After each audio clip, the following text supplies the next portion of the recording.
Okay, we're here at Mervyn Norris's farm, and Mervyn is another farmer on the Inishowen Uplands EIP.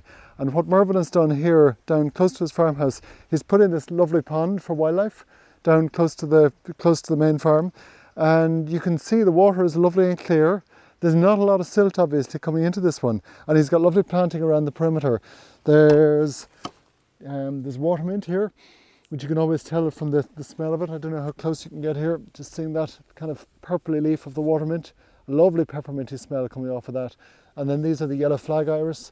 They'll have lovely big daffodil-like blooms in the spring. There's veronica growing in the water. You can see a little water boatman here. You can see them swimming around.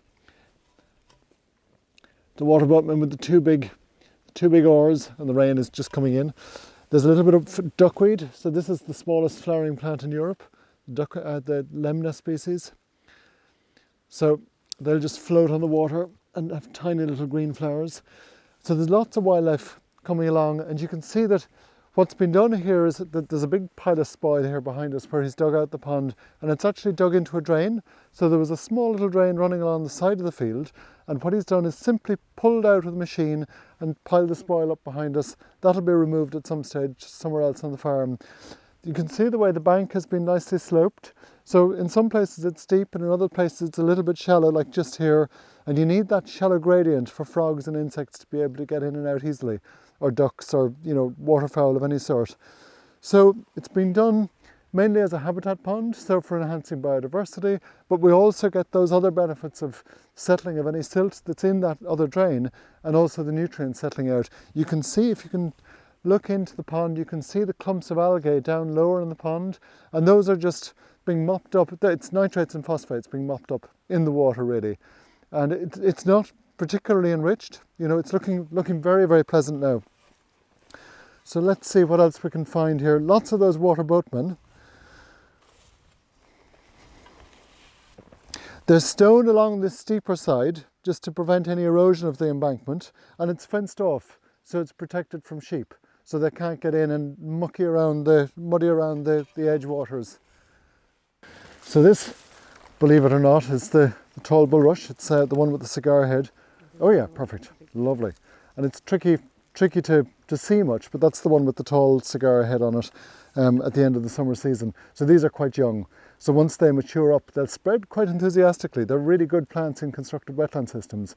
And here they'll function just as an aesthetic feature really up the top of the pond, and also as a filter plant as the water comes into the pond. So we'll plant some of these up here.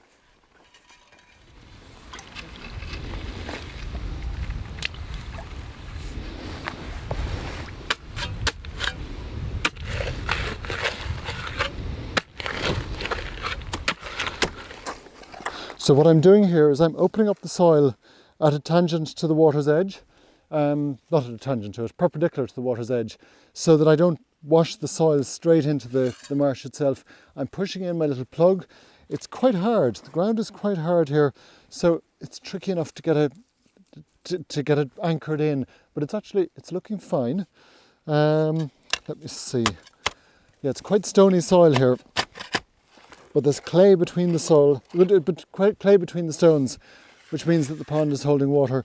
Now, it doesn't actually need to go in all that much, but you can see there, I'm simply just opening up a slot on the ground, and then pushing my plug in. And these plugs are very handy. They're great just to, either plugs or bare rooted are good, just to get the plants established. And once they're established at all, they'll tend to spread very, very quickly.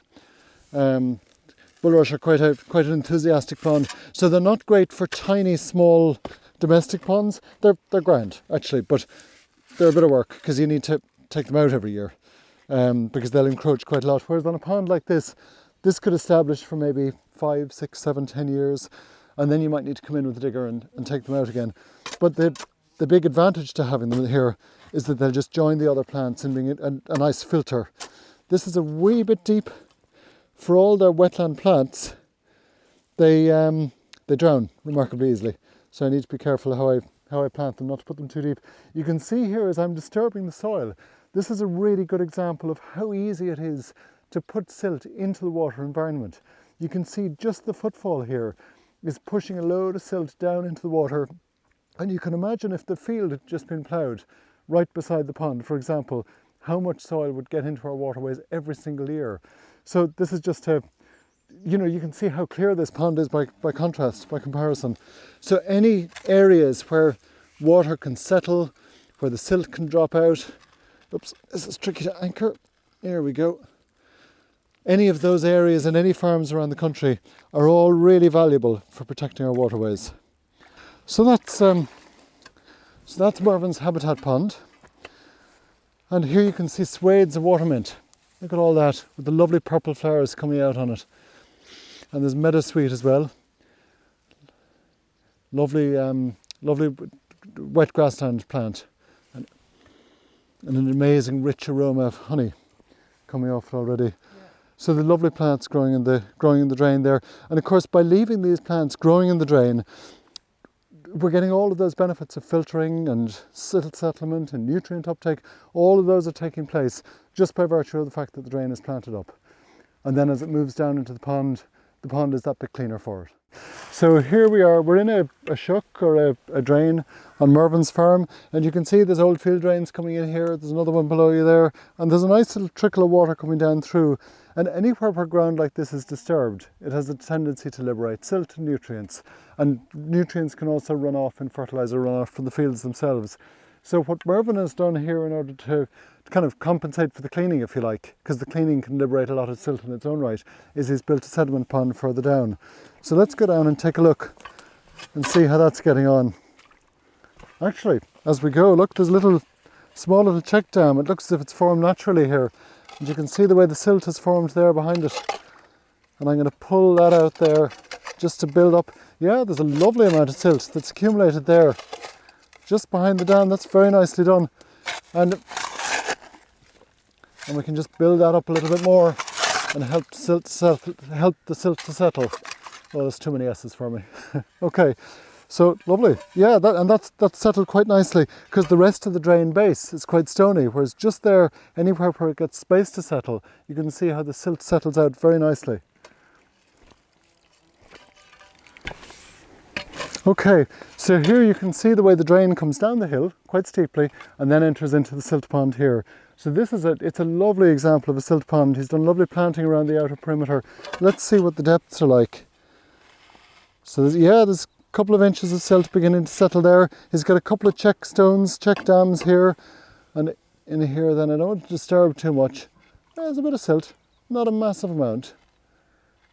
But you can see the way that carpet of silt is spread over the area. The relatively modest amounts of silt there just means that that little drain there isn't liberating too much. The little shuck isn't losing too much silt, which is a good sign. And the plants he's got around the edges here will all thicken up and help to capture any silt that's loose in the surface. There's little surface scum here. That's just biological scum that's forming on the surface of the water. And as soon as there's a perimeter edge planting, that'll help to blow into the reeds and just be captured there and settle as a sediment on the base of the system. So, well, the base of the pond. And let me see. So yeah, there's a lot going on. There's pond skaters. You can see little pond skaters skimming across the top surface of the water. I don't see any water boatmen in this one, but I'm sure they're probably in there. And they'd come in quite quickly after a while. You know, they'd come in on the base of birds and things. And that looks like whirligig beetles or something along those lines right in the middle. So there's lots of little insects in there that are all helping to provide that great diversity that pond habitats can provide. Okay. The edges are quite bare at the moment. They'll thicken up over time, and the more they thicken up, the more protection the water will have from any runoff that might occur. So let's take a look at the detail of the outlet and just see how he's built that. Lovely. So here we are. This is the lower end of the pond, and if I can find a safe footing there, I'll just come down. This surface scum is just a sign of biological enrichment within the water and a sign of oxygen that's got in.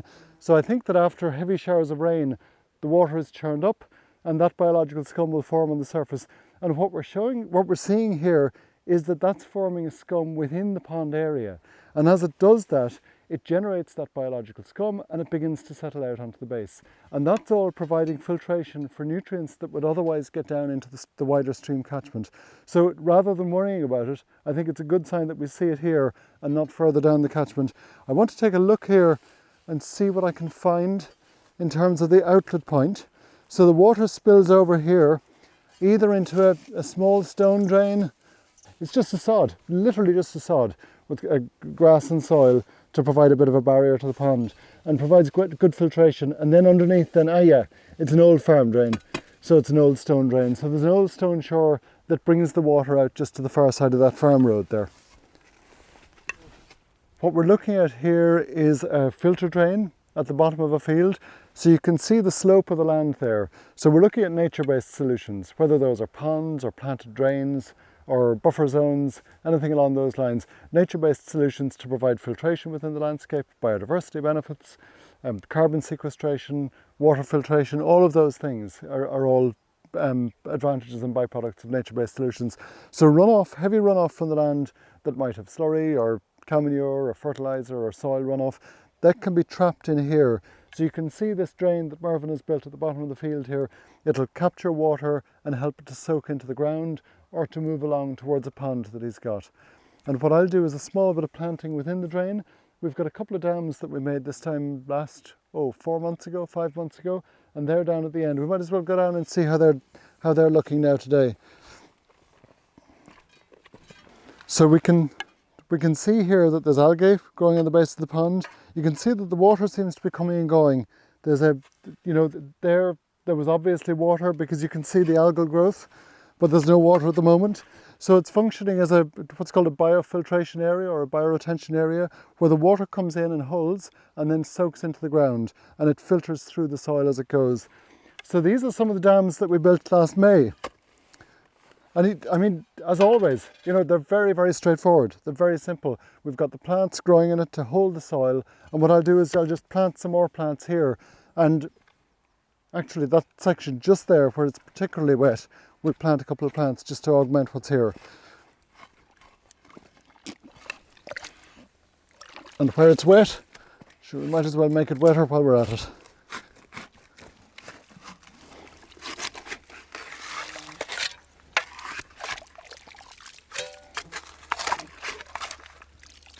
So that'll just help to improve the water holding. Now, next Trish, we'll put some of these in here. The soil is quite thin here. Those plants are quite robust. Lovely. Oh yeah, there's a nice depth of silt there.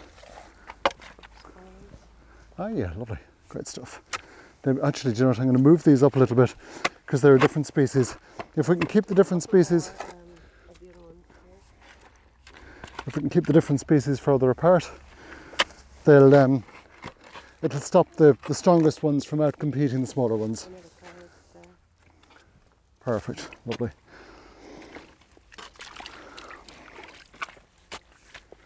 Lovely, so these will thicken up over time and they'll just help to provide filtration and nutrient uptake. There we go. So our drain channel comes to here, and then Mervyn has put in a pipe to run into the pond. And the reason for the pipe is to make sure that he can still drive in and out of the field if he wants to, or to get livestock in and out. Otherwise it could just be an open channel that goes straight into the pond. So do you know what? As I'm looking at this, I'm seeing that there's silt here up to this level, and if there was a small little Wavan elbow plugged into the end of the pipe and put up, so that there was a rise of maybe, 10 inches that you get out of a sewer pipe elbow, that would mean that the water would be held back in. So in heavy rainfall, it would hold in here more effectively. So that'll be a nice easy way to do that if you wanted to do it. Let's have a look at the pond and see how that's looking. So when we were here in May, there was a lot more water in here. I think it was coming right up to the edge. So what that shows us is that the pond base is relatively permeable. Now that's not a problem ecologically. You can see that there's wading birds. You can see the footprints of some small bird there that's been wading around, 2 different species by the looks of it. So they'll come down and they'll feed on what's in the mud. And there's pond skaters still there. There's water starwort growing in the water. There's floating grasses in the water as well. So there's quite there's a variety of things here anyway. I wouldn't worry about the seasonality of it in the slightest. but it's just interesting to see that it's there. If you wanted to hold water more effectively, what might be useful is to widen the pond slightly, to move more of the soil over to that side, which is closer to the river, and to just track it back and forth with the machine, or puddle it back and forth with the back of the bucket of the machine. And that would all help to improve the impermeability of the liner. Here, I don't see any signs of erosion underneath the pipe particularly. It's a little bit less silt, but it's not heavily eroded, so I wouldn't worry unduly. It would be easy, you know, there's a stone here already, so it'd be a very easy matter to put a splash deck underneath, but I can't actually see that it's strictly necessary. But we could... No, it wasn't terribly expertly done. Yeah, just there. That'll just help to lessen the flow velocity coming in and to minimise the erosion potential. Let's see if we can see the outlet at this point.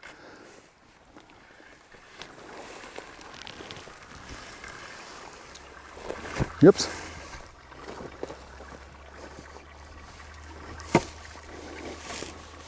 I think it's below the level of the outlet anyway, wherever it is.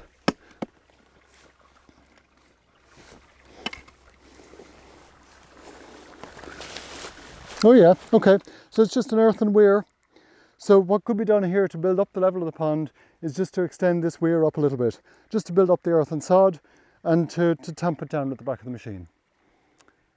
Yeah, but it's looking lovely, it's looking very good, and it's holding silt.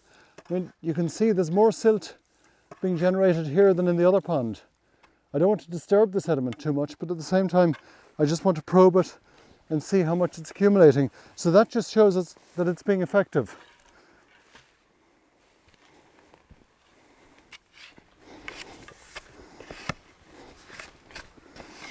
Oh yeah, see that? There's quite a lot of very clayey silt after gathering there. I don't think that's the existing subsoil. I think the subsoil is much stonier. Yeah, we're down to stone just there. So there's, you know, a good 8 inches maybe of silt. So it's being very, very effective. What I'd nearly do is, if you know, if we had time and energy, is just to dig out some of that material and just to throw it up onto the bank over there, and to build up that bank just to minimise the runoff into the river. But I'll leave it for today. I'll pretend I'd never come. Pretend I was never here.